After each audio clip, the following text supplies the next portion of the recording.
Merci beaucoup pour l'accueil. Je suis désolé, je ne vous vois pas du tout. On a un contre-jour qui est très fort. Donc voilà, je vais essayer de chercher les regards comme ça. Merci pour votre accueil. Merci Francis Rambert pour l'invitation. Merci de nous donner l'occasion de présenter notre travail aujourd'hui. On va présenter pas beaucoup de projets, plutôt les derniers, et peut-être un projet au début plus fondateur.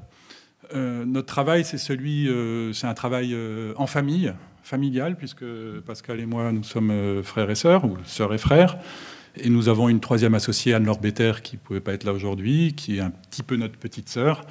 Voilà, notre travail, il est aussi marqué, en effet, par notre culture, notre double culture, allemande et française. Nous avons grandi en Allemagne. Ça a une importance dans notre travail et dans notre regard. On confronte toujours un petit peu ces deux regards, et notamment pour les thématiques de rapport à la nature, de narration spatiale, d'atmosphère. Il y a des images comme ça qui se renvoient d'un pays à l'autre. Pour le titre « Prendre soin », c'est un titre qui nous est venu assez naturellement. Il fallait trouver un titre pour la présentation aujourd'hui.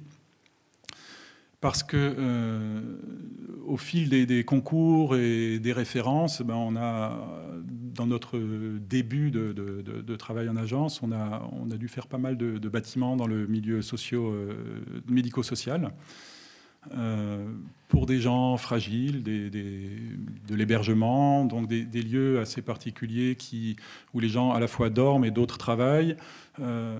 Et cette spécificité a été très, très importante pour nous dans le développement d'une méthode de travail, d'une méthode de projet. Et voilà. Et puis en se posant cette question pour la présentation aujourd'hui, on s'est rendu compte que prendre soin, ça allait peut-être au-delà juste d'un programme et d'une méthode, et qu'il y avait aussi un caractère plus vaste qui touchait, pourquoi pas, un positionnement politique ou philosophique. Alors pour poursuivre, bonsoir à tous. Pour poursuivre ce que vient de dire Yann, les lectures de Cynthia Fleury et Jean-Philippe Pierron, tous deux philosophes, nous ont permis de préciser notre expérience et nos connaissances un peu intuitives que nous avons du prendre soin. Alors 3 idées font directement écho avec ce que nous essayons de développer dans les projets de l'agence depuis maintenant à peu près 20 ans. Prendre soin, c'est avant toute chose être en relation, dans un rapport non hiérarchisé et poétique au monde. C'est remettre en cause la culture qui pense la séparation homme-nature et encourage une toute-puissance et autonomie de l'homme. Prendre soin, c'est considérer que l'on fait partie d'un tout, ou plus précisément d'un milieu. Et enfin, d'un milieu, et non de penser la nature comme environnement qui reste déconnecté de nous-mêmes. Et enfin, c'est considérer la vulnérabilité comme capacitaire et comme source d'inspiration. Les 7 projets que nous allons vous montrer ce soir sont 7 projets très très différents d'un point de vue du programme, d'un point de vue des situations, mais tous ont ça en commun d'essayer de prendre soin.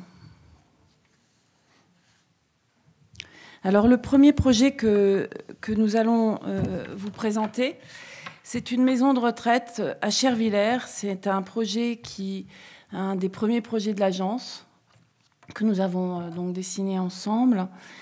C'est un projet qui date de 2003. C'est une maison de retraite située dans une charmante commune le long de la route des Vins. Alors, c'était une situation exceptionnelle parce que ce projet était porté par un maire très investi qui avait décidé de prendre soin des aînés du village. Et il n'avait pas tout à fait les moyens de le faire, donc il s'est entouré d'une gériatre aux opinions ou aux convictions très originales quant aux questions liées à la vieillesse, et puis épaulé aussi par une personne assez rare du CAUE. Ensemble, ils ont écrit un programme qui avait 3 objectifs. Le premier, c'était que cette maison de retraite devait fédérer et non être l'expression d'une exclusion. Le deuxième point, cette maison de retraite devait être vivante, être accessible à des gens qui passent et être en même temps une demeure, un petit peu une dernière demeure. Et la troisième le troisième objectif, c'était de faire une maison de retraite où on puisse être peut-être un peu mieux que seul chez soi. Alors la première décision a été assez facile, hein, finalement. Enfin, en tout cas, c'était indépendant de nous. C'était le choix du site. C'est le plus beau site de la commune, au centre, à proximité de différents équipements, comme une école, dans une juste distance à ces équipements, donc en voisinage, autour d'une place qui était aussi dans le projet du concours. Et donc, il s'agissait d'y installer cette maison de retraite. Alors, on n'était pas très vieux à ce moment-là. On avait notre propre grand-mère, donc on a commencé par s'interroger, mais qu'est-ce que c'est être une personne âgée? Et pour ça, on s'est renseigné, on a surtout eu la chance de rencontrer un livre qui nous a beaucoup aidés, qui est L'éloge de la vieillesse d'Hermann Hesse, qui est un livre dans lequel la vieillesse est vue d'un point de vue déjà optimiste et pensée comme un des troisièmes temps de la vie. Après le temps de l'enfance, le temps de la vie active, on a le temps de la vie contemplative. Et quand on est architecte, souvent on a un peu tendance peut-être à projeter ses propres envies. Et une grande majorité de maisons de retraite sont plutôt l'expression de gens qui sont dans la vie active et qui aspirent à un calme, alors que leur corps est tout à fait en mouvement. Or, la vie contemplative, c'est exactement l'inverse. C'est-à-dire que c'est le corps qui ralentit et au contraire, on veut voir la vie. Donc les aires de livraison, tout à coup, deviennent passionnantes. On n'est pas dans une contemplation d'horizon sans vie. Donc tous ces éléments-là vont nous aider à repenser aussi le plan d'une maison de retraite. Et la deuxième chose, ça vient un peu de Louis Kahn, c'est à chaque fois qu'on est comme ça confronté à un programme nouveau, on se demande mais quel est l'espace sacré de ce programme? Et dans une maison de retraite, le réflexe c'est de dire c'est peut-être la chambre. Or, pour en avoir visité un certain nombre, on s'est rendu compte que finalement, l'espace qui donnait le caractère comme ça à ce type d'édifice, c'était plus les espaces devant les espaces. Et ça, c'est évidemment pas décrit dans un programme. Et on a essayé d'en faire de véritables lieux. Donc les espaces devant les ascenseurs, les espaces devant la salle à manger, tous ces espaces où on attend finalement de pouvoir descendre, de pouvoir aller manger, de pouvoir aller chez le médecin, de pouvoir rentrer à l'intérieur de la maison de retraite, etc. Et tout ça va transformer finalement le plan. Et l'autre chose aussi, c'est de re-questionner ce programme d'un point de vue de l'usage, c'est-à-dire que le programme décrit des fonctions et de se dire que voilà, peut-être que toutes les fonctions qui sont décrites peuvent être réinterprétées à l'image de cette porte d'un projet d'Hermann Erzberger qui est à la fois une porte où on passe d'un endroit à l'autre, mais qui devient ici tout autre chose. Alors, qu'est-ce que ça donne dans cette maison de retraite? C'est cet escalier, par exemple, qui est un peu magistral, qui est au centre, qui est pas uniquement un escalier comme on a peut-être un peu tendance à le faire, isolé. Il fait partie il articule tous les espaces. Il dit aussi quelque part que c'est un bâtiment public avec cette grande fenêtre. Et cette grande fenêtre est transformée en une assise. Et cet escalier est devenu, entre-temps, vraiment le lieu utilisé aussi par les kinésithérapeutes, etc. C'est vraiment un endroit important du projet. Un autre endroit, pas forcément décrit dans le programme, mais qui est devenu un lieu important du projet, ce sont ces vestibules qui distribuent 5 chambres et qui sont pensés vraiment comme des espaces intermédiaires, comme des petits salons éclairés naturellement, où chaque porte est pensée comme une porte d'entrée de maison avec sa lanterne, son panneau d'affichage qui permet une appropriation et ces vestibules sont dessinés finalement comme des petits salons. Alors, une maison de retraite, c'est beaucoup de chambres. Là, en l'occurrence, c'est 42 lits. 42 lits, donc c'est des grands linéaires de façade. Comment arriver à préserver ou à offrir une échelle de petite résidence pour un bâtiment qui nécessite autant de linéaires de façade. Donc la forme ou la figure du U s'est imposée. Déjà, pour être en continuité avec le tissu ancien environnant, et puis pour produire une intériorité autour d'un jardin et offrir une façade donc réduite de petites résidences, une échelle de petites résidences. Alors c'est une architecture fragmentée qui cherche justement à rentrer en conversation avec le tissu environnant et surtout pas être en rupture avec celui-ci.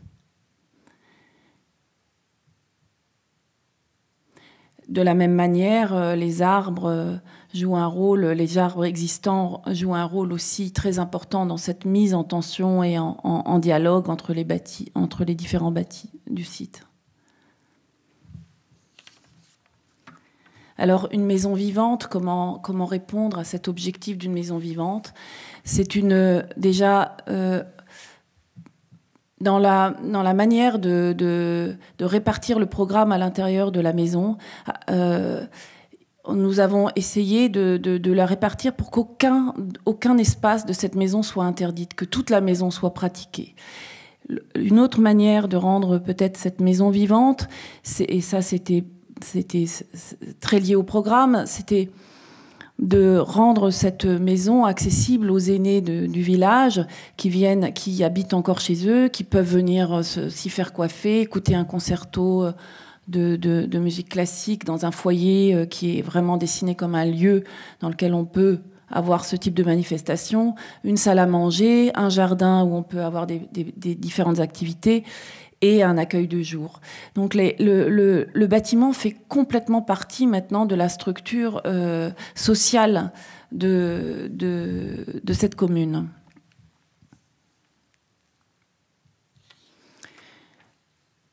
Une autre manière aussi peut-être de connecter de cette maison au tissu social ou à la vie de cette commune et de pas... C'est la manière dont on traite le passage entre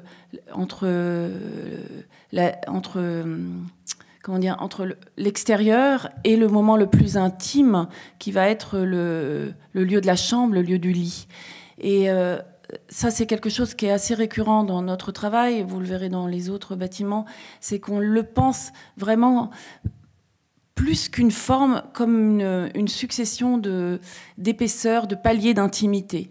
Et dans cette photo qu'on voit donc ici, on le comprend bien. Vous voyez que avant d'arriver à la porte, il y a toute une série d'épaisseurs jusqu'à la transparence vers ce jardin qui appartient du coup aussi. On n'est jamais dans une exclusion, mais on est vraiment dans un séquençage comme ça progressif du monde extérieur au monde du monde public, finalement, au monde le plus intime. Et on peut l'observer dans cette coupe avec ensuite ce foyer qui est en double hauteur, qui va récupérer des lumières de partout et qui articule l'ensemble des fonctions du bâtiment. Donc ce jardin qui met en scène aussi quelques éléments clés du paysage, comme la petite chapelle ou les montagnes, les vignes de la plaine d'Alsace. Donc ce foyer qui est vraiment considéré aussi pour se sentir bien dans ce type d'établissement, il est indispensable qu'on puisse s'y repérer aisément, comprendre comment l'ensemble... Merci. Comprendre comment l'ensemble est organisé sans pour autant donner tout à voir. Mais avoir aussi... Et peut-être, et ça c'est cet espace du foyer bénéficie de 3 à 4 orientations, donc c'est un espace qui est en mouvement tout au long de la journée. Il n'est jamais complètement le même. Alors les photos sont pas extraordinaires parce que elles disent pas ça, mais c'est bien comme ça. Et donc vous voyez que de cet espace-là, on a des points de vue sur toutes les parties de l'édifice. Que ce soit au rez-de-chaussée ou au niveau des chambres en haut.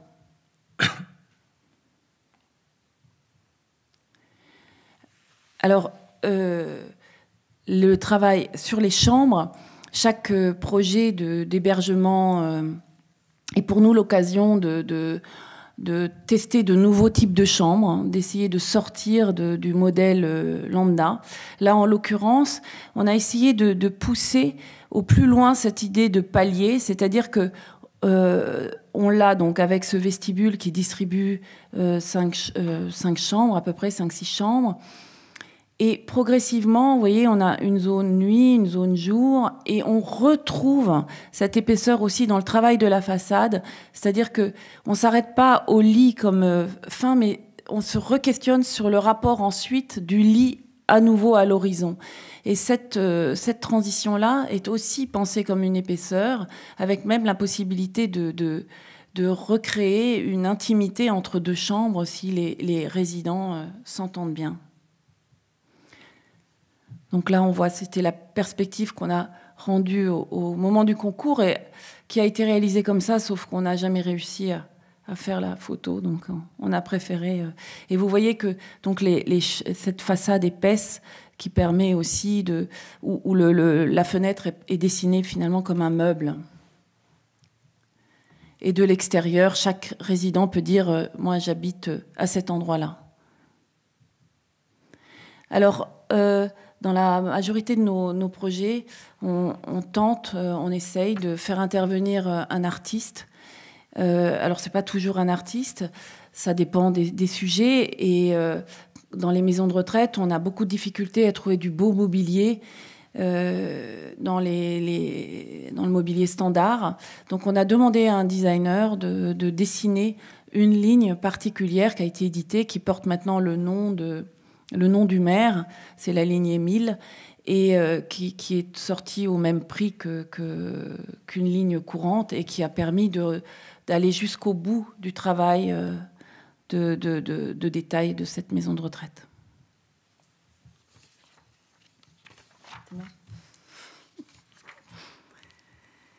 Alors, un deuxième projet, plus récent, un cœur de quartier. C'était le titre du concours. Alors, un concours, un cœur de quartier un petit peu comme un slogan, parce que vous allez le voir, on va le voir très vite. C'est pas du tout au cœur d'un quartier, c'est plutôt à la frange. Donc, c'était un concours avec un programme mixte extrêmement ambitieux qui comportait une école maternelle, une école primaire, un institut médico-éducatif, un gymnase et une résidence senior. Et comme on nous cantonne souvent dans ce qu'on a fait une fois, donc nous c'était le médico-social, on avait vraiment envie de sortir de ça, de faire autre chose, et d'autres architectes locaux étaient eux cantonnés aux écoles, voulaient faire autre chose, donc on s'est associés. On s'est associés pour avoir l'occasion de travailler sur d'autres programmes. Et on s'est réparti ensuite les programmes. On a mis au point, donc c'est l'agence Aubry-Lieuté de Strasbourg, on a mis au point un plan masse et ensuite on s'est réparti les programmes. Donc nous, pour la première fois, on a pu faire une école et un gymnase et eux ont pu faire du médico-social et une résidence senior. Et maintenant, ils ont des références et nous aussi. Donc c'est un quartier qui est situé en banlieue de Strasbourg, à Lingolsheim, le long de la voie ferrée, donc au sud, avec le long d'une voie ferrée qui nous emmène jusqu'à Bâle, jusqu'en Suisse, à Mulhouse aussi, enfin dans le sud de l'Alsace. Et vous voyez, on le voit très bien sur ce document. Donc c'est une parcelle en T située dans une ZAC qui est complètement enclavée. Derrière des anciennes tanneries qui sont devenues un territoire d'entreprise privée, donc c'est un territoire clos, donc on ne le traverse pas. Et cette ZAC est accessible que par deux petites rues. Donc c'est quelque part terrifiant, parce que c'est comme un cul-de-sac. Et la volonté du maire, c'était vraiment d'essayer avec ce programme mixte courageux, de redonner un cœur, alors que finalement, il lui restait plus que la parcelle le long de la voie et c'était pas du tout au cœur du quartier.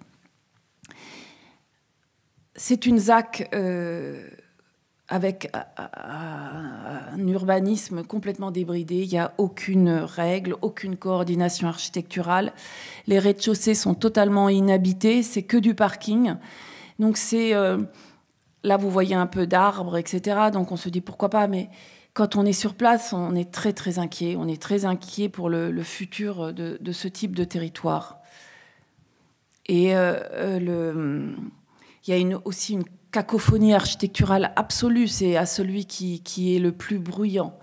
Donc le prendre soin, là, quelque part, hein, c'est ce qu'on se disait aussi tout à l'heure dans le train, on essaie voilà, le prendre soin de ça, c'est que la première réaction qu'on a eue quand on est arrivé dans cette ZAC, on s'est dit, mais les enfants, comment les enfants vont habiter ces espaces publics, comment, avec tous ces rez-de-chaussée qui sont anxiogènes parce que non habités, et ce sentiment d'être dans un cul-de-sac.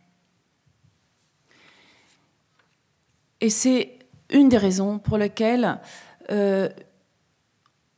on a, avant de penser même au programme, au bâtiment, à tout ça, on s'est dit, peut-être que cette question d'urbanité, de manque de fluidité dans cet endroit, on peut le régler en offrant de nouveaux vides qui se reconnectent les uns aux autres et qui redonnent aussi quelque part permettent un nouvel ancrage un petit peu dans cette ZAC.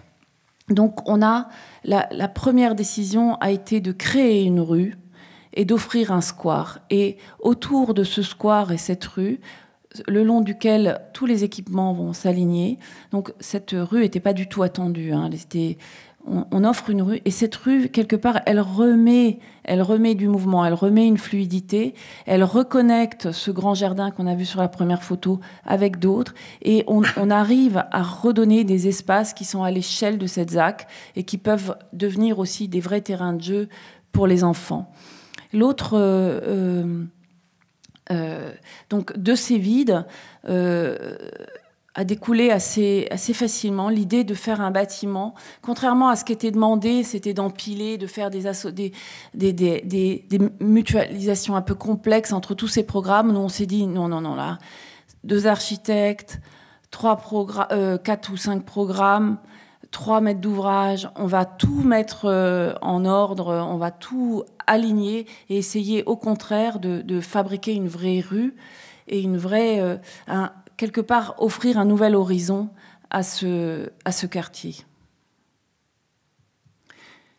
Donc cet horizon, il fait 200 mètres de long.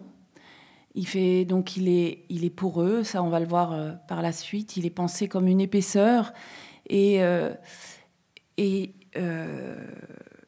quelque part il installe donc un nouvel ordre dans le quartier et surtout, ce que j'ai déjà dit, un nouvel horizon.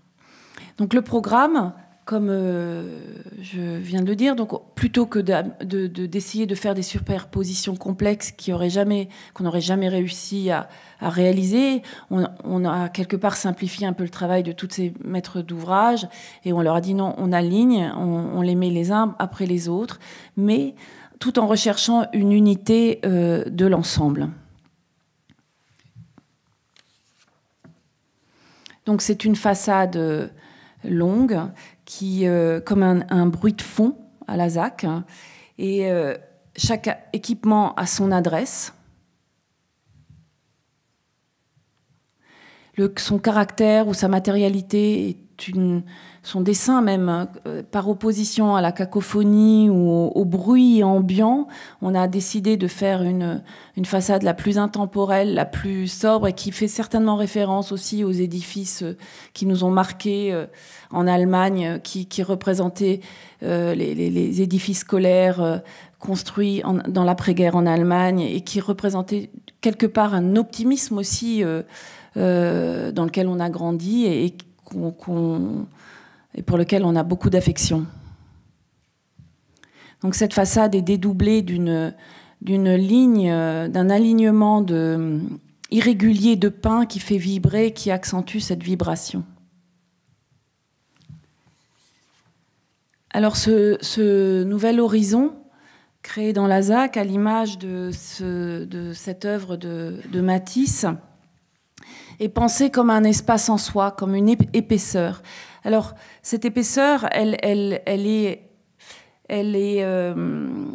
capte les éléments du contexte, elle est à la fois un peu le monde extérieur et à la fois un peu le monde intérieur.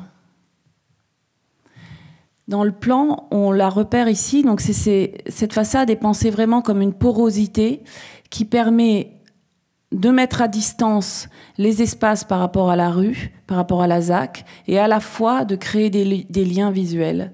Alors ces espaces en soi sont matérialisés souvent par des patios, et puis par une recherche. Donc ces patios qui permettent de mettre à distance, de créer des diagonales et des profondeurs qui vont systématiquement rechercher l'élément poétique de ce lieu qui sont finalement les trains qui passent et qui vont orienter toute la structure du plan.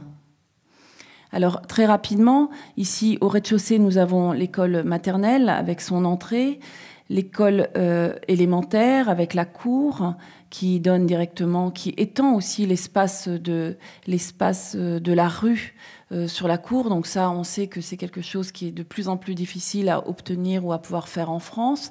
Ici, on a encore pu le réaliser.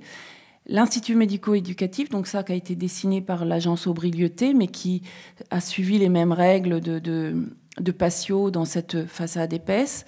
Et ensuite, le gymnase qui vient terminer la ligne et qui s'ouvre sur ce square. Alors on va juste les passer un peu en revue comme ça rapidement, tous ces points d'épaisseur un peu de cette ligne. Et on voit à chaque fois aussi, donc c'est un espace en soi, donc à chaque fois un patio qui fabrique l'espace de l'entrée, qui l'étend spatialement, et puis en même temps qui permet d'avoir des grandes diagonales sur l'espace intérieur de l'école ou des différents équipements.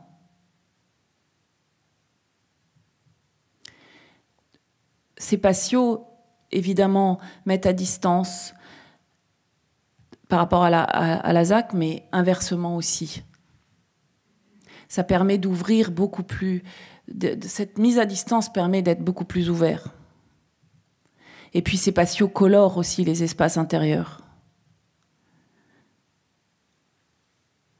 Donc là, peut-être juste sur cette image, quelque chose qui est aussi très très spécifique de la culture allemande, c'est que les cours d'école en Allemagne sont de l'espace public.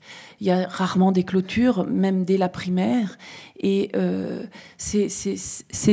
les cours font partie des rues, quoi, font partie de l'espace public. Et c'est ce qu'on a essayé aussi ici de réaliser, même s'il y a une clôture. Mais en tout cas, dans la perception.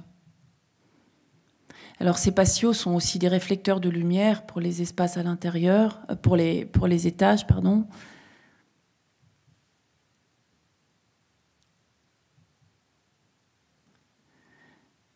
Et la ligne donc se termine par le gymnase,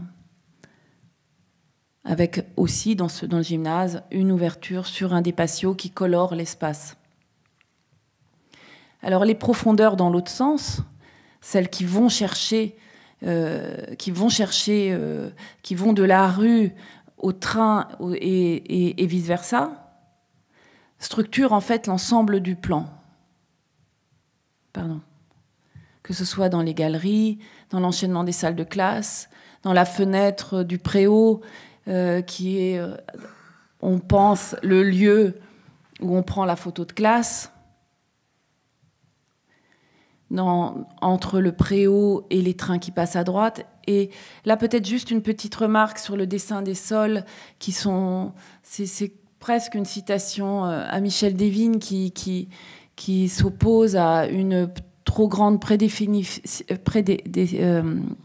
définition des espaces, et pour laisser l'imaginaire le plus libre possible, ça coûte pas grand-chose. C'est voilà, ces lignes blanches, parce que les cours d'école sont tellement attendus, doivent être en enrobé, doivent être tellement minérales. On a essayé d'apporter ce dessin un peu aléatoire et qui est devenu un vrai terrain de jeu pour les enfants. Alors quand on quand on grandit, on monte à l'étage, on va à l'école maternelle. Les espaces sont de moins en moins domestiques dans leur...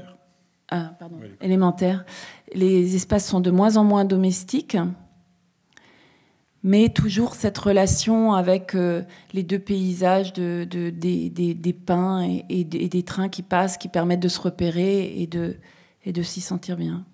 De la même manière, les salles de classe, avec leurs tables qui s'alignent sur les allèges, des fenêtres, permettent aux enfants d'avoir le sentiment d'être en relation directe avec ce grand paysage et tout simplement de pouvoir rêver.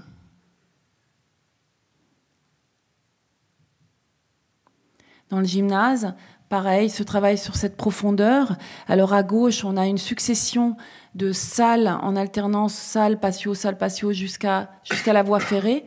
Et à droite, le gymnase qui vient terminer la ligne. Donc la partie à gauche, avec cette succession d'espaces entre patio et toutes ces diagonales et ces dilatations, extensions spatiales. Alors chaque lieu, malgré le fait qu'il y ait une très grande homogénéité des matériaux, et même il y a 3 matières dans ce bâtiment, pas plus, chaque espace a sa propre identité. Et ça, c'est quelque part le patio, les patios, ou le rapport à l'extérieur qui finalement leur donne leur identité. Même quand on ne voit pas le train, on le ressent dans le dessin du plan, quelque part. Donc là, on est dans la distribution du gymnase. Donc ça, c'est juste pour montrer que jusqu'au bout, on essaye de tenir les matériaux.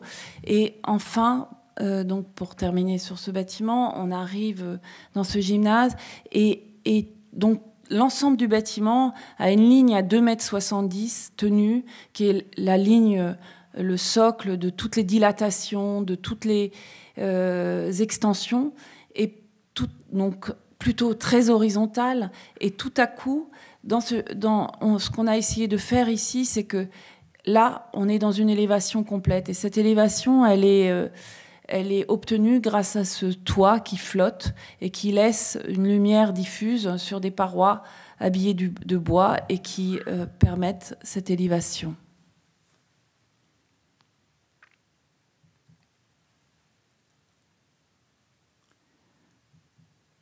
Et ce gymnase qui s'ouvre donc et tente le mieux qu'il peut d'animer ces rez-de-chaussée de la ZAC.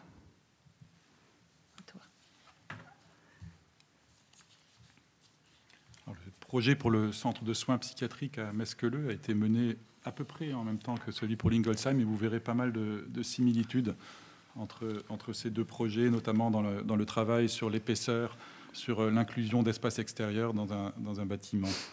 Le projet à Mesqueleu, c'est celui d'un centre de soins psychiatriques.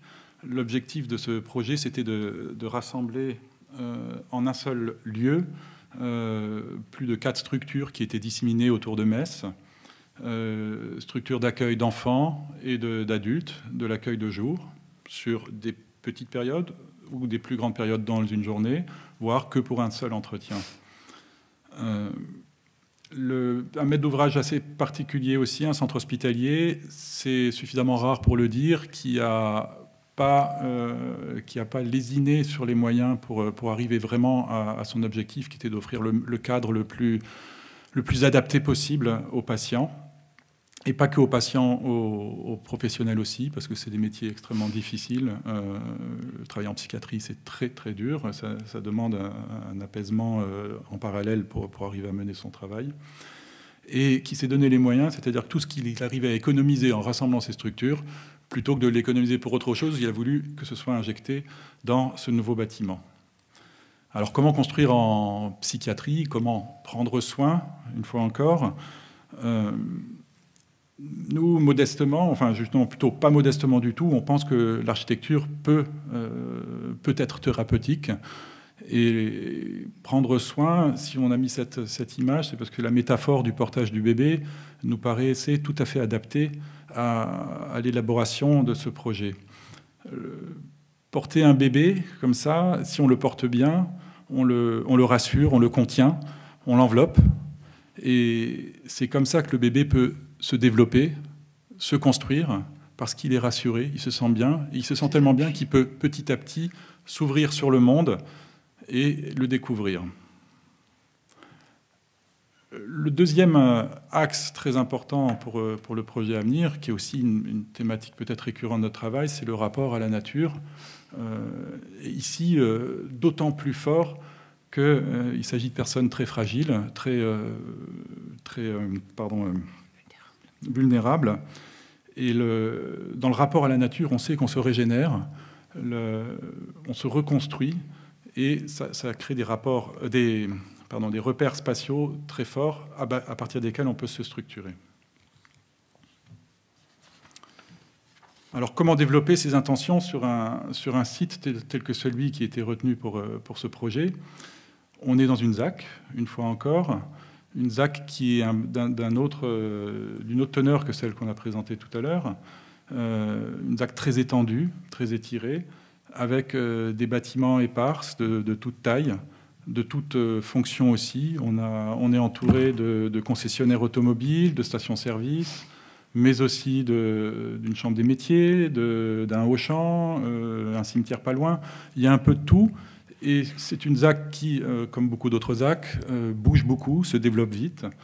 Un bâtiment juste à côté d'une autre a émergé sans qu'on le sache. Il a été plus rapide que nous, il était là avant qu'on ait fini, mais on ne savait pas comment il serait.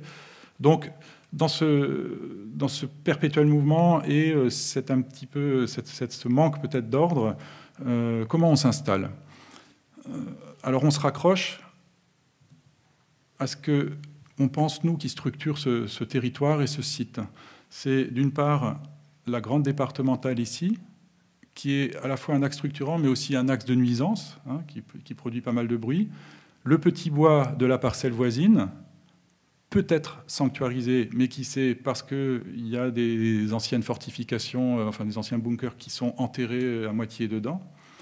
Et donc notre site ici, donc on s'accroche sur ces deux choses-là pour appuyer vraiment le projet, et sur un troisième élément qui est la topographie du site, puisqu'on a un bassin versant qui descend vers la gauche ici sur la photo.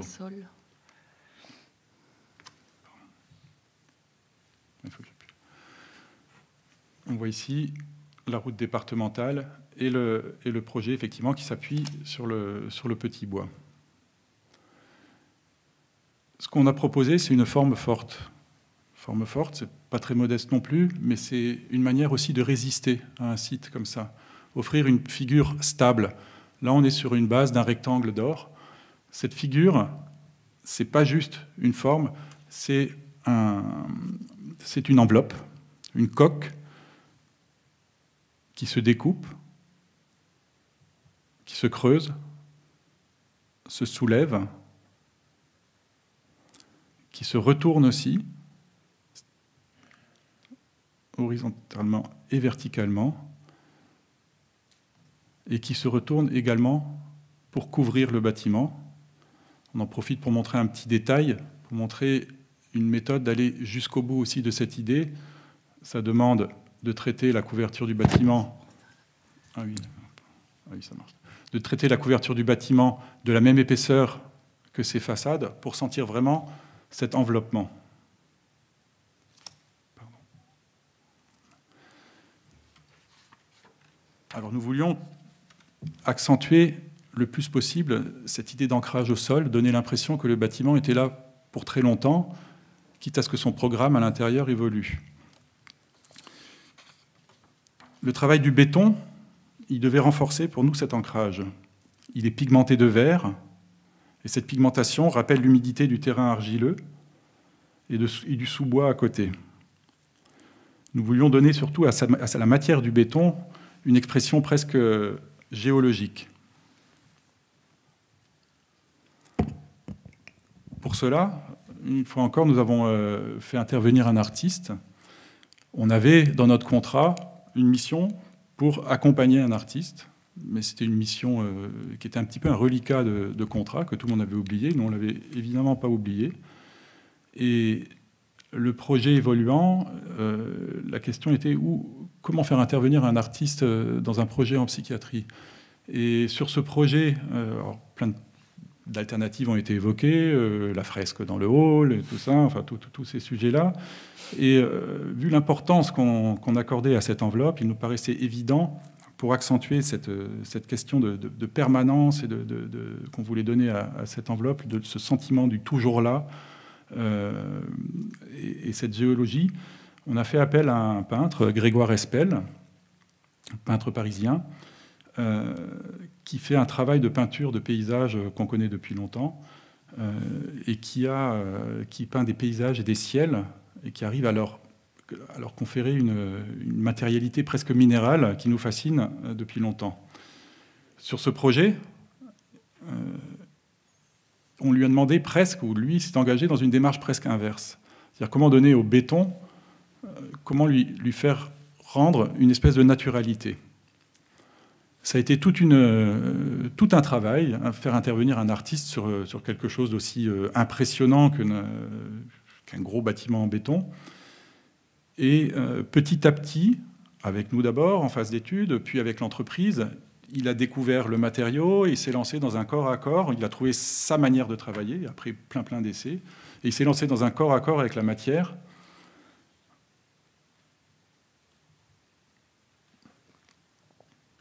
Et finalement, c'est devenu une espèce d'immense toile pour lui.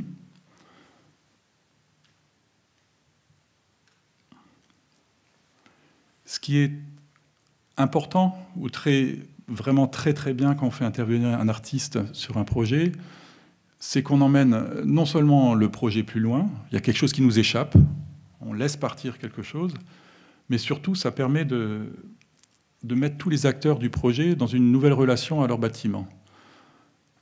À partir du moment où il est apparu, un peu en phase d'étude, beaucoup en phase chantier, les conversations avec la maîtrise d'ouvrage ont évolué. Les sujets fonctionnels de base, le bureau un peu plus là, ont petit à petit disparu, et le débat s'est élevé sur d'autres questions. Elle veut dire quoi cette enveloppe? Elle veut dire quoi cette peau? Le béton, fragile, pas fragile, la peau, qu'est-ce que ça exprime? Et c'est un débat dans lequel se sont engagés non seulement la maîtrise d'ouvrage et nous, mais jusqu'aux artisans et compagnons. Ça a été un vrai sujet. On leur a fait un peu mal, on leur a quand même abîmé un petit peu leur béton. Et donc, ces sujets sont devenus, nous ont tous emmenés plus loin, et d'autres sujets n'étaient plus des sujets de chantier, en tout cas pas avec la maîtrise d'ouvrage. Le bâtiment se soulève donc pour laisser entrer la nature, happer le paysage.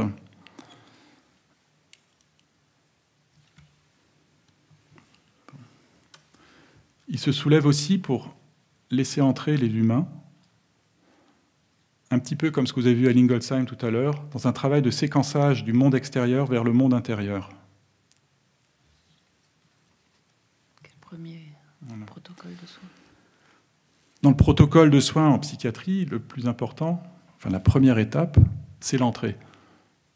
Donc fabriquer cette entrée comme ça, comme une progression où on ne sent pas le moment où on entre, mais on a quelque chose qui est extrêmement lent, et à un moment on se rend compte qu'on est au cœur du bâtiment. Si on réussit ce passage-là, on réussit déjà une partie très importante qui est le cap d'aller en soins psychiatriques. On y va parce qu'on sait que quand on y sera, on ne sera à l'abri des regards. Ça, c'est l'entrée des adultes, l'entrée des enfants à distance. C'est une autre particularité, on la verra peut-être après sur le plan. Il y a des adultes et des enfants. Ça, c'est pour des questions de pratique et de logistique. Mais en psychiatrie, les adultes et les enfants ne doivent jamais se voir, parce que l'enfant ne doit pas se projeter dans un avenir psychiatrique, et l'adulte peut être dangereux aussi pour l'enfant.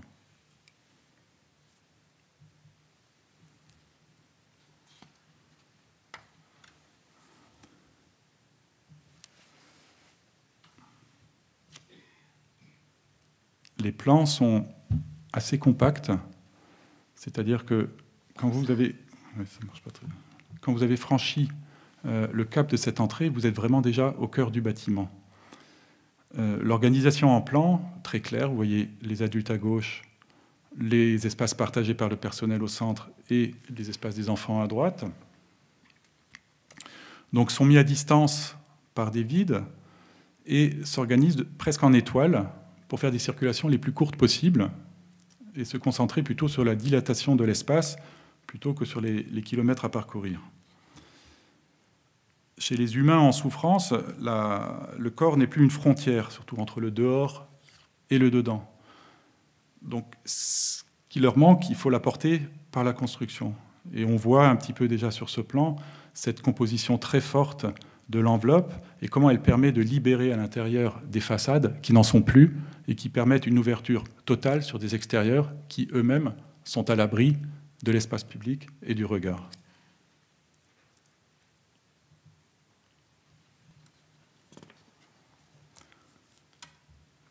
L'espace se dilate donc, il s'invente continuellement de plan en plan, de séquence en séquence, au fil du temps.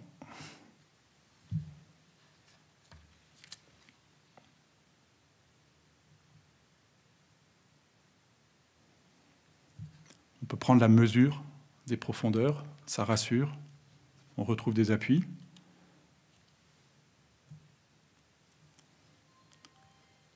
L'organisation du plan, je disais, est assez claire, enfants, adultes. Les patios sont des éléments qui rassemblent autant qu'ils mettent à distance. Celui-ci, principalement, on le verra en photo tout à l'heure, qui met à distance des espaces de vie des adultes et des espaces de consultation pour les enfants ici. Une petite forêt qu'on a attrapée du petit bois d'en face.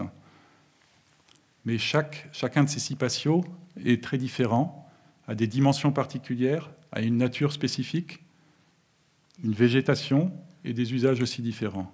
Certains sont ouverts sur le ciel, d'autres s'étendent au sol.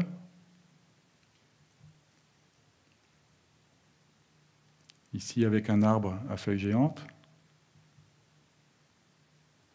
Espace défouloir pour les enfants qui sortent en 5 minutes, qui doivent se dépenser énormément. Le patio d'entrée des enfants, adultes. Les patios, surtout, permettent de donner un caractère très différent à chacun des espaces. Même 2 bureaux côte à côte ont un rapport à chaque fois singulier à cette enveloppe, qui tantôt filtre. Ici, on voit le filtre, comment ça filtre. Alors, c'était avant que ça pousse, mais on voit comment ça filtre le regard avec le parking qui est derrière, mais derrière 4 strates. Comment aussi ce mur apporte une lumière par réflexion.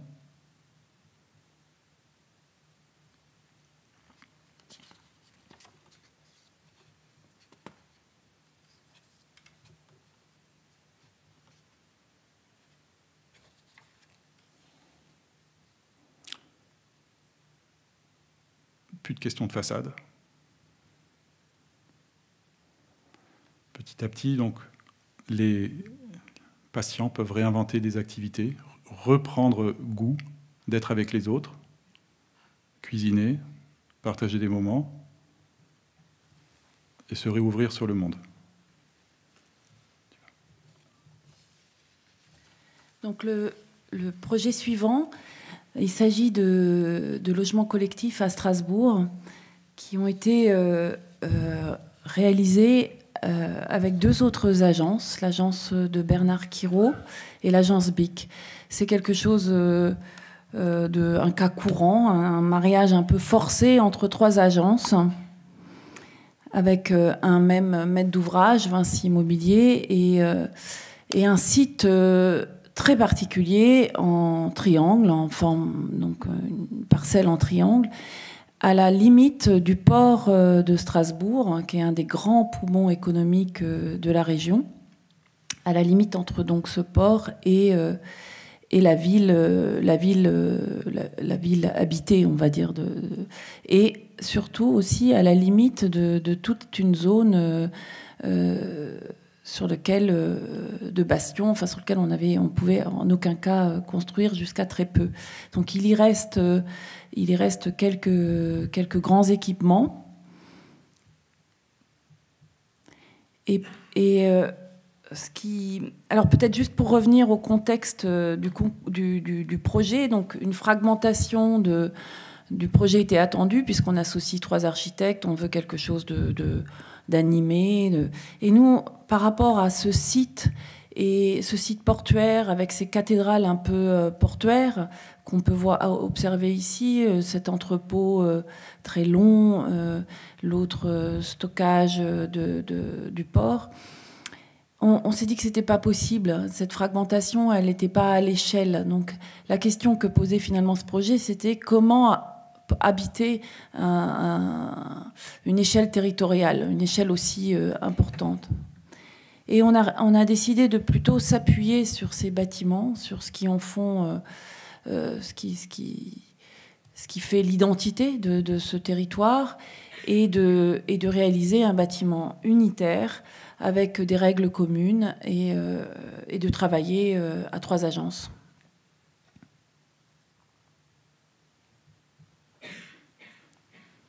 Donc, je reprends ça. Donc le Rhin, le port, qui se développe sur une vingtaine de kilomètres du nord au sud. C'est 13 000 personnes qui travaillent, donc c'est quelque chose de vraiment très, très vivant, alors qui est actuellement en train de se transformer parce que le maire étend la ville jusqu'à l'est, jusqu'à Kehl, reprend un peu le chemin d'une extension imaginée depuis fort longtemps. Mais c'était un peu avant tout ça. Donc on a eu cette parcelle en triangle qui était les anciens locaux de la SPA. Et comment s'installer donc une parcelle triangulaire, c'est compliqué. Et puis vous voyez qu'on était donc à la fin de cette zone de non édificandi.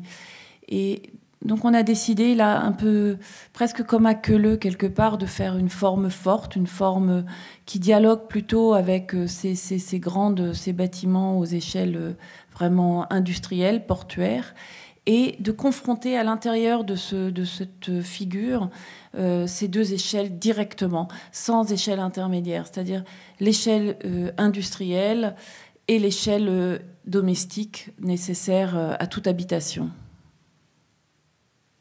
Donc c'est une forme en U qui s'ouvre vers la vieille ville, avec un point haut en R+8 et qui descend jusqu'en R+4.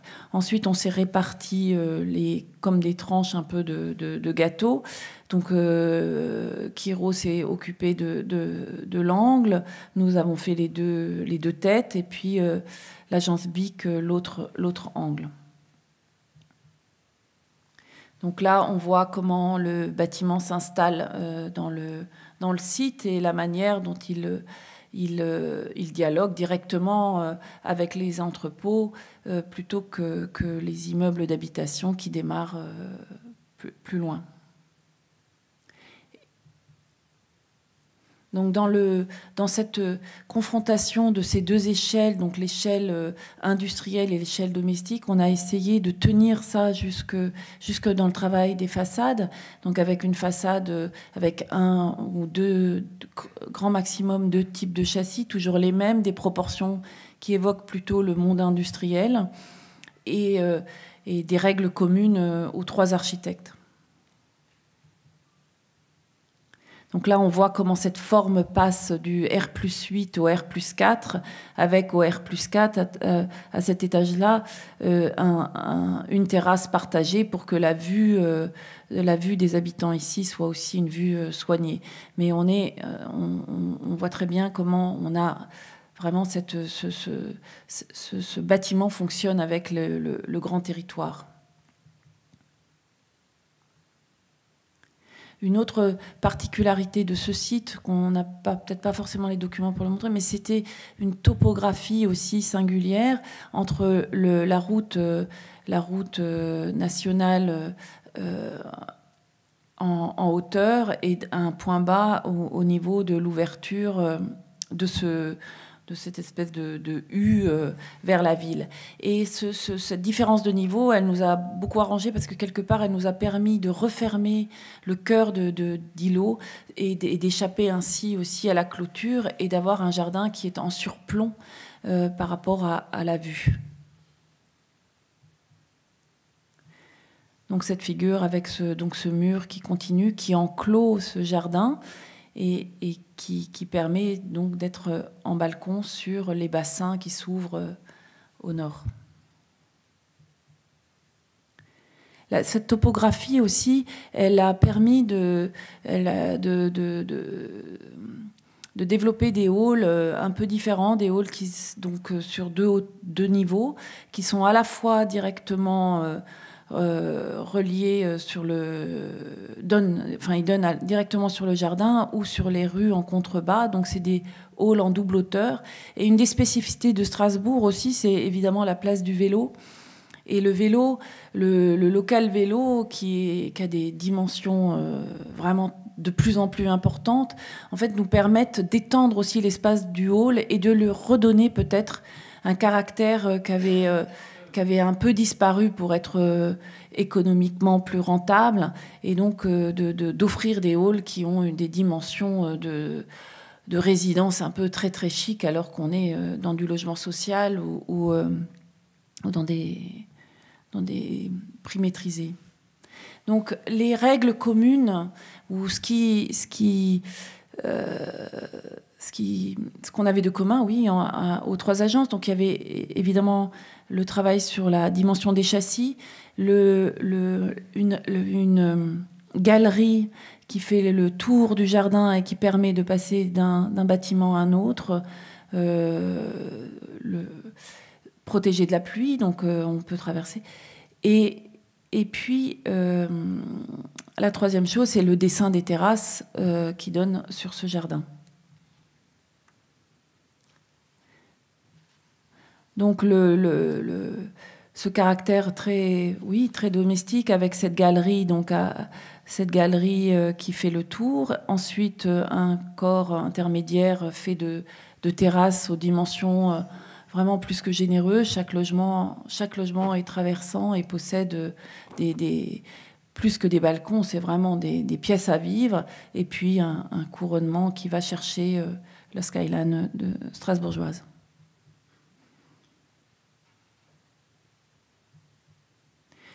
Dans le travail du logement, de la même manière que la figure urbaine, c'était à l'intérieur du logement de confronter directement ces deux échelles. Donc ce sont des logements qui sont parfaitement traversants et qui offrent à la fois la vue sur le grand paysage, donc le lointain, ou des vues plus proches au travers de ce jardin partagé. Dans les halls, on a fait intervenir aussi des artistes. Donc dans le porche du bâtiment de Bernard Quiraud, c'est Nathalie Siegfried qui a fait une intervention. Et dans les deux halls des deux bâtiments dont on était en charge, on a fait intervenir une peintre, Anne-Sophie Tchig, et ces fresques, c'est pas seulement pour les habitants, c'est des fresques qu'on peut observer aussi de l'extérieur, et qui ont des dessins qui accentuent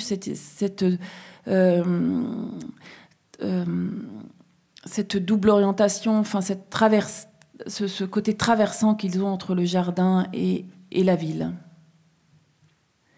Et la terrasse partagée, donc c'est une terrasse avec une cuisine d'été, avec une pièce couverte. Enfin, il y a tout un équipement qui est prévu.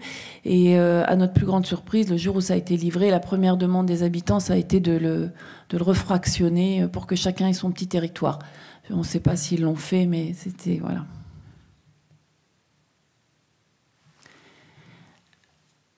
Alors, ce projet, on est content de pouvoir vous le présenter parce que c'est un concours qu'on a perdu.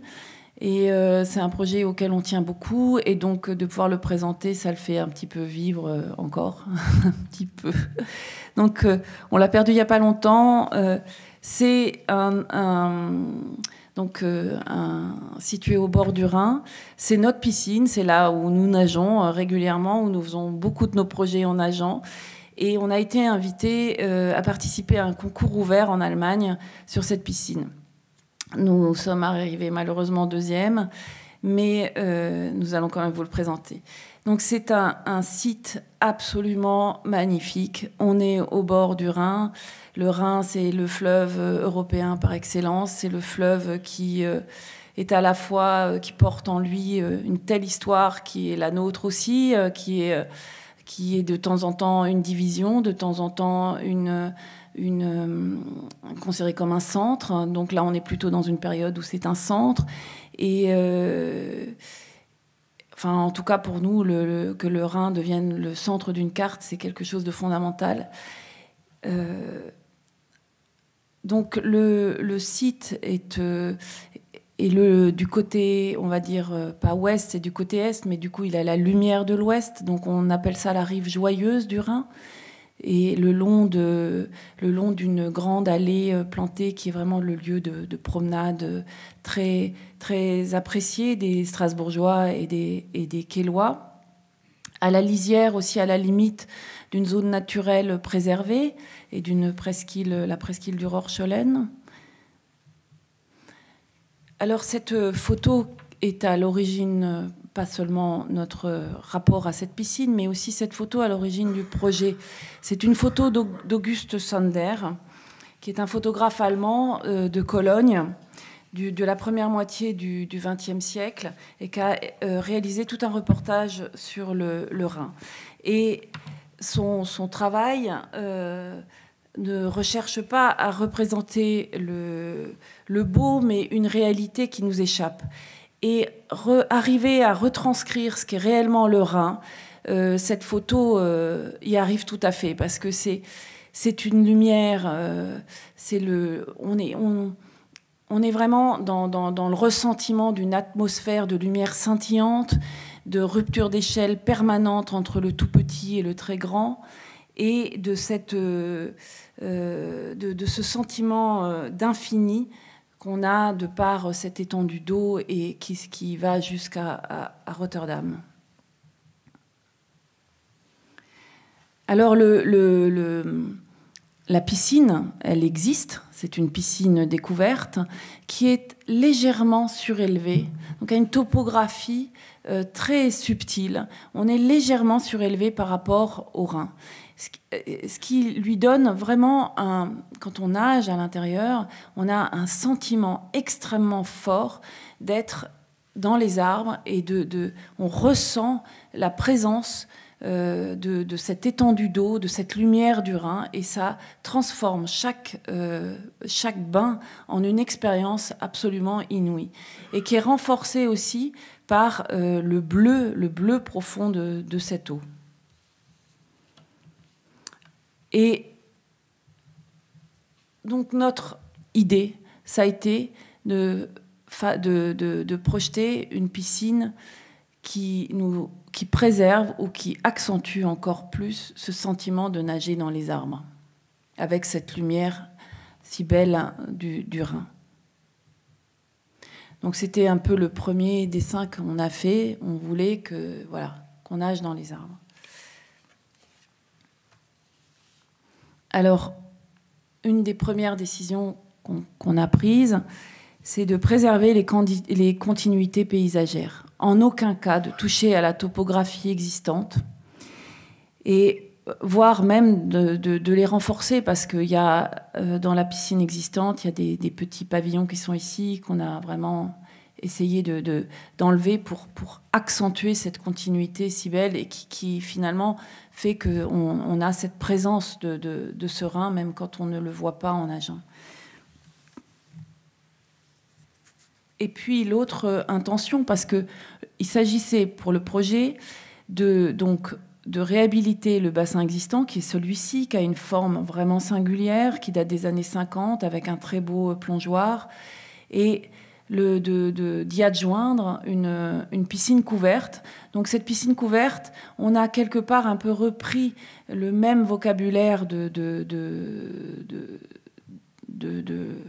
la piscine existante pour former un ensemble, pour pas s'opposer à celle-ci, mais arriver à refabriquer un ensemble.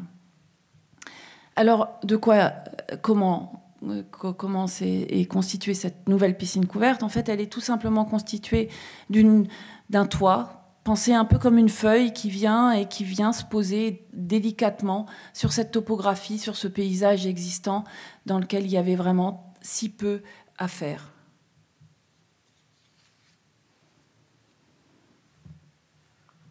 Et donc ce toit, c'est un toit qui n'est pas tout à fait plat, c'est un toit qui a un mouvement et qui permet ainsi aussi, il est lisse, il est le plus simple possible et il permet ainsi de réfléchir aussi cette lumière, de l'accentuer, d'accentuer ce sentiment d'illimité qu'on a quand on est dans cette piscine.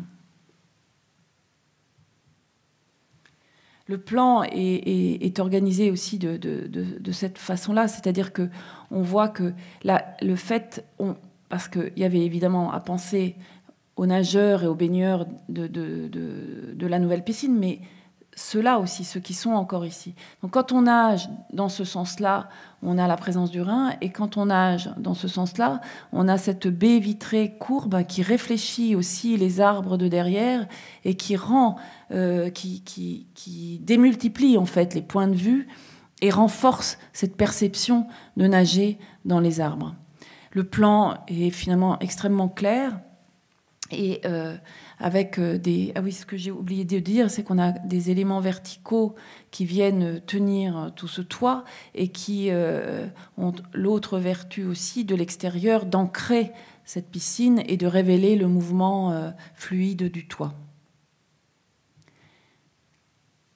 Chaque déambulation est pensée vraiment comme une... Enfin, dans chaque déambulation, on est en relation directe avec cette nature. On est vraiment. Il faut savoir que ces piscines sont ouvertes très tard dans l'année, donc on vit aussi les saisons de cette végétation. On peut même venir nager sous la neige ou en automne avec les arbres qui deviennent rouges. Et tous les parcours, que ce soit les parcours pour aller vers les vestiaires, sont dans un rapport inédit à la nature.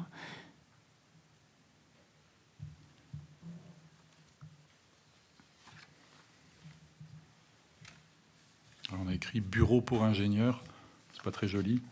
On va dire bureau pour nos ingénieurs, c'est mieux, parce que c'est les ingénieurs avec qui on travaille tout le temps, depuis une dizaine d'années, nos ingénieurs en fluide, en thermique et en environnement, qui ont choisi de faire un projet pour leur bureau qui soit vertueux, sur plein de registres. Évidemment, dans ceux qui les concernent le plus, les fluides, la thermique, et celui qui nous concerne tous, l'environnement, sur un site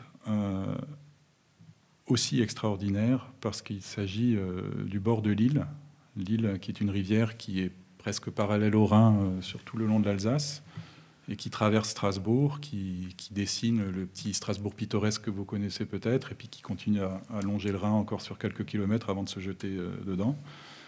Et le long de l'Ill, il y a une piste cyclable, qui est une des premières pistes cyclables autour de Strasbourg, extrêmement fréquentée, et qui, alors c'est pas le cas de toutes les orientations de Strasbourg, mais là qui permet d'avoir un sentiment de campagne en quelques instants seulement quand on prend le vélo. Et pour eux qui ont des projets à travers toute la France, c'est pas être trop loin que d'être ici, parce qu'on a la gare qui est là, et en 5 minutes, à vélo, ils y sont. Ce qui leur permet d'avoir un bureau, donc pour les 25 ou 30 personnes qu'ils sont, qui soit peu dépensier en mobilité. Ce site, le long de l'Ill, c'est un lieu où la nature est sanctuarisée. On peut dire coulée bleue, coulée verte, c'est pas très joli, mais ça dit ce que ça dit. Et on n'a évidemment pas le droit d'y construire, mais il subsiste quand même quelques constructions historiques, club nautique, club de pétanque, dans ces bardages qui ont été recouverts de différentes lasures ou de bitume, parfois avec des petites stries blanches, mais une espèce de thématique comme ça qui se développe, de hangars toujours très cachés dans cette végétation. Et voilà le bâtiment qu'on nous a demandé de transformer pour accueillir leur bureau.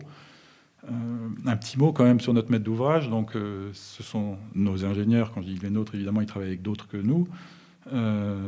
Ils ont un fonctionnement presque coopératif, presque de coopérative. Le monsieur ici que vous voyez, c'est le patron, certes, mais ils sont...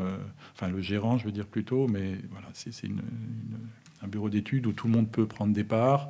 Il y a on va dire un fonctionnement très démocratique aussi, une absence de hiérarchie. Pourquoi je dis tout ça? Parce que c'est des choses qu'on retrouve après dans un projet, et forcément, ça oriente un projet. Ils voulaient un bâtiment vertueux en tout, qui soit peu dépensier en carbone, d'où l'idée d'une récupération de friches. Donc le monsieur que vous voyez là, quand il était étudiant, il habitait en face, il avait ça sous les yeux, et il a transformé ça en projet pour son bureau. Ce bâtiment, c'est une ancienne administration des forges, parce qu'il y avait un site très très vaste autrefois d'industrie. Ça a été transformé au XXe siècle. C'est devenu un petit endroit où il y avait la torréfaction de café. Et puis la ville a racheté ce bâtiment dans les années 90. C'est resté vide depuis. Il y a eu pas mal d'appels à projets. C'est jamais rien devenu parce que la ville se défend de vendre et parce que c'était effectivement aussi dans un très très mauvais état. Donc c'était des projets un peu pour se casser la figure, à moins, comme eux, de vouloir faire un bâtiment uniquement pour le confort de son équipe et pas de faire de la spéculation dessus, ce qui est impossible, puisque c'est un bail amphithéotique. Voilà pour le cadre. On est donc à 2 pas de l'eau, au bord de cette piste cyclable, très très fréquentée, du matin très tôt jusqu'au soir très tard. Et on a transformé le bâtiment, on lui a ajouté un étage, on a gardé les percements existants, on n'a pas le droit de construire, hein, je disais avant, sur cette bande-là.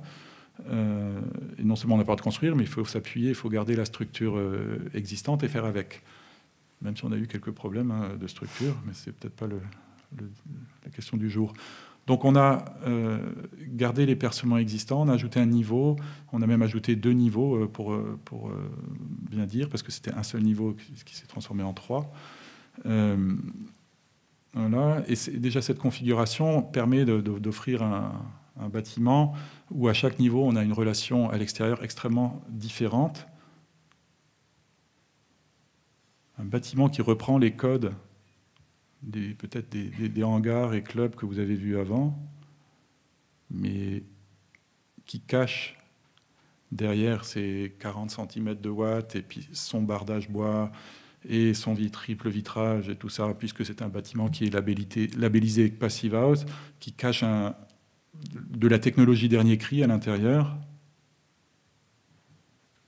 et qu'on a tout fait pour ne pas voir. C'est un plan très simple, sur la base du carré qui existait, mais dans lequel on a percé un vide qui permet d'avoir des plateaux totalement flexibles, sans hiérarchie d'espace, mais avec quand même une définition d'espace à chaque fois différent, avec un rapport à l'extérieur et des dimensionnements différents, ce qui fait qu'il y a, malgré l'absence de hiérarchie, des situations très très contrastées.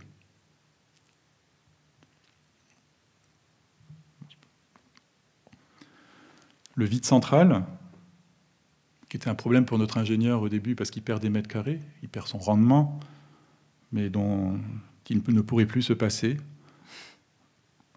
Ce vide central qui crée l'unité de niveau en niveau, puisqu'il crée des vues diagonales, donc qui met tout le monde ensemble, mais qui tient aussi les gens un petit peu à distance et qui offre à cette surface de bureau assez conséquente comme une espèce de domesticité.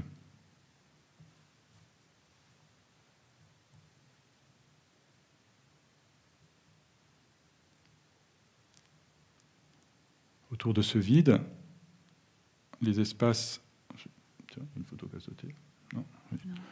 Les espaces se déploient avec des jeux de miroirs sur la végétation, de réflexion. On voit ici comment ce vide relie les étages et à la fois crée des poches d'intimité. Un rapport très très fort à la nature. On voit les écureuils à 1 mètre de son bureau. Une technologie totalement dissimulée, sans faux plafond.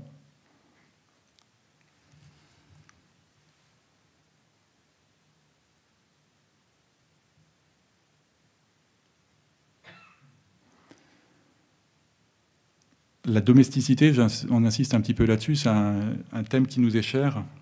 On dit toujours qu'on fait des choses cossues, mais cet espace de fenêtre, alors je reviens peut-être sur les tout premiers projets, mais on insiste beaucoup sur l'épaisseur qu'on met devant la fenêtre, la tablette, l'espace qu'on peut s'approprier entre soi et le monde. Et je finis avec un petit projet, enfin pas un petit projet, je finis rapidement sur un projet, mais qui est très heureux pour nous parce que c'est un concours qu'on vient de gagner, à Gisors, pour la communauté de communes du Vexin normand. Alors Francis Rambert pourra dire quelques mots sur Gisors, qu'il connaît bien. Gisors, c'est une ville d'histoire, comme beaucoup d'autres villes, mais où l'histoire est très très visible. On a un château du XIe au XVIe siècle, et l'église de même période. On voit la composition de cette petite ville, mais qui était en fait pas juste en ligne, mais qui était en T. Mais toute cette partie-là qui a été en grande partie bombardée pendant la guerre. Et donc ici, une architecture de reconstruction. Les deux jouent ensemble dans un dialogue qui est assez intéressant et, chose rare, dont les habitants sont fiers. On a le projet de pôle culturel, c'est un projet qui s'inscrit aussi dans une vraie dynamique de revitalisation de centre-bourg. Donc on est vraiment dans l'actualité. C'est encore plus motivant. Le site est magnifique. Et malheureusement, aujourd'hui, intégralement recouvert de bitume. C'est une ville aussi... alors on est au bord de l'eau. C'est Lepte, qui était autrefois la frontière entre la Normandie et le reste de la France. Et puis bon, ça a glissé un petit peu la frontière. Et ce site-là a sa propre histoire aussi. Voilà, on le voit, bien recouvert de bitume. Un site où il y avait de l'industrie aussi avant qu'il y ait eu les bombardements, et puis qui s'est transformé, donc qui est devenu une salle polyvalente et une école. Malheureusement, tout le terrain est inondable, et donc ces bâtiments sont plus trop exploitables comme ils l'étaient. Et le programme dont il s'agit, c'est celui d'un cinéma et d'une médiathèque. Juste après ce site, on voit une évolution vraiment de Lepte vers quelque chose de très très naturel. Ça, c'est à quelques dizaines de mètres seulement, alors qu'avant, on a justement une occupation qui est venue petit à petit, progressivement sur ce site. Et la dernière intervention étant celle de remblayer jusqu'au bord de l'eau, quitte à déplacer le lit, pour créer du stationnement.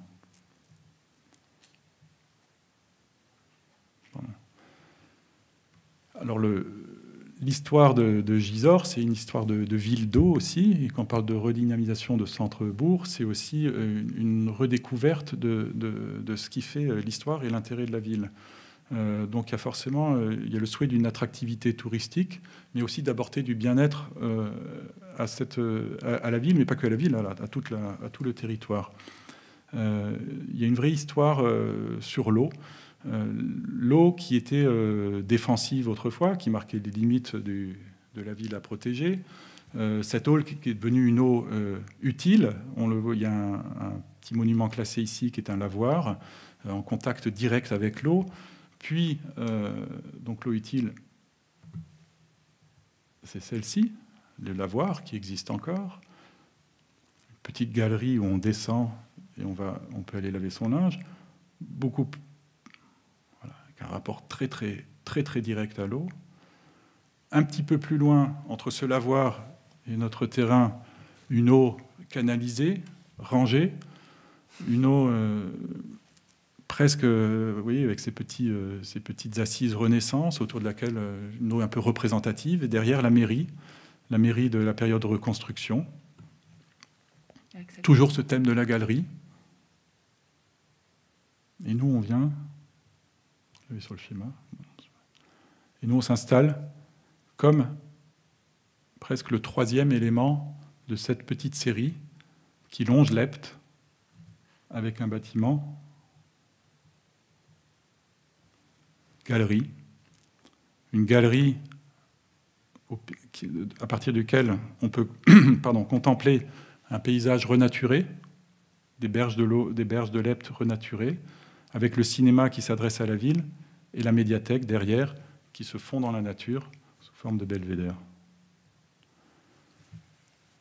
On a profité des contraintes, de ce qu'on pourrait appeler une contrainte du PPRI, puisque le site est inondable, il fallait que les sols soient un peu plus hauts que le sol existant.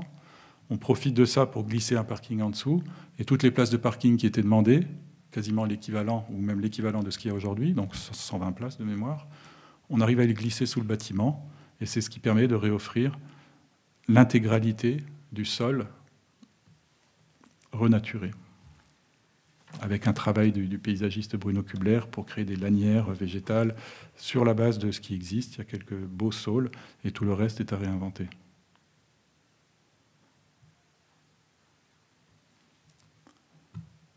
La place ici, pareil, profiter de ce qu'il y a sous ce bâtiment permet de libérer aussi tout le stationnement qui est sur cette place, qui est une place assez magique avec une vue très très belle sur l'église qui est au nord.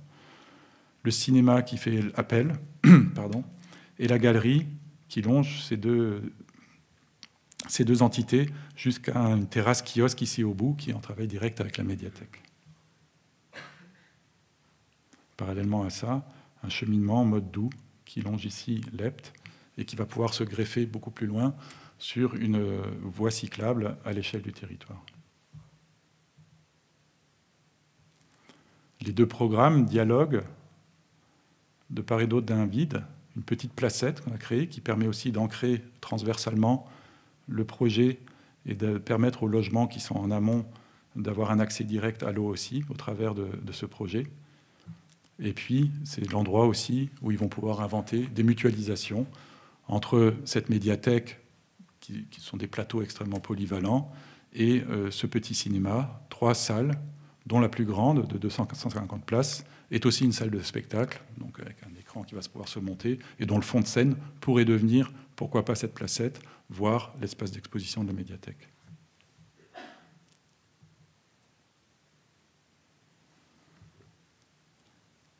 C'est le cinéma, et ce qu'on aime ici, c'est qui revient peut-être sur le sujet de départ. Prendre soin, c'est aussi mettre en relation. Ici, on a 3 mondes très différents. La nature à laquelle on a rendu peut-être une certaine liberté. Un cinéma qui est le summum de l'artifice. Et puis entre les deux, cette galerie, cette promenade urbaine qui fait lien avec le territoire, qui met ensemble ces 2 entités et qui fait de tout ça un environnement où chaque élément enrichit l'autre. Merci.